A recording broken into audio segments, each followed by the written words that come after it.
Hey everybody, it's Josh at Walnut Ridge.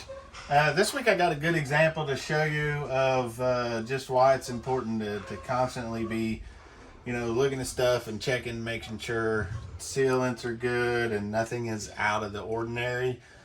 This example right here would work well because we see some water damage starting to happen in the shower area, and you can see it on this wall panel here.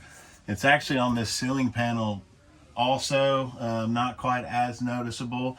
And then the very edge around this shroud for this vent, you can see some discoloration where water has got behind that and started to do some damage. At first look, you might think you're getting some moisture from using the shower and that it's filling this paper, but we dove in a little deeper on this one and found out that the vent that's on top of this, the old school vents, had metal frames on them, or bases that was screwed down, and now they've all sort of went to a plastic base.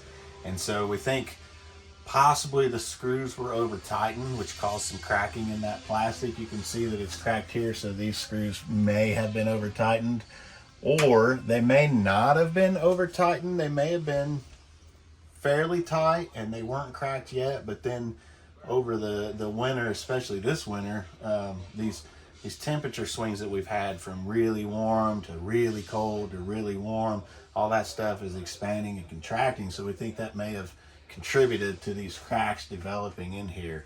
And so on the roof, did the same thing. We've got cracks where the screws are. Even though there's some sealant on it, there's a couple of spots that the crack went far enough from the screw that it got out past the sealant.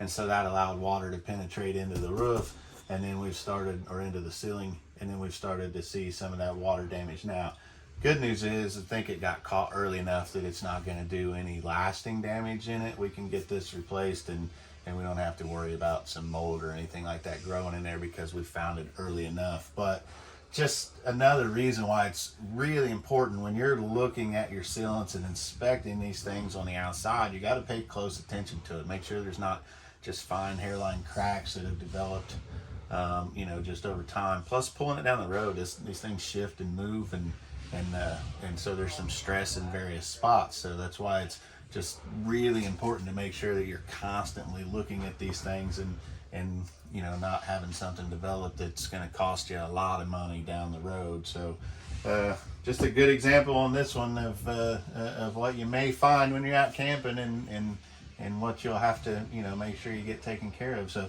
hopefully this will help save you guys some hassle and some lost days camping by being able to check this and catch it ahead of time before it happens. So thanks.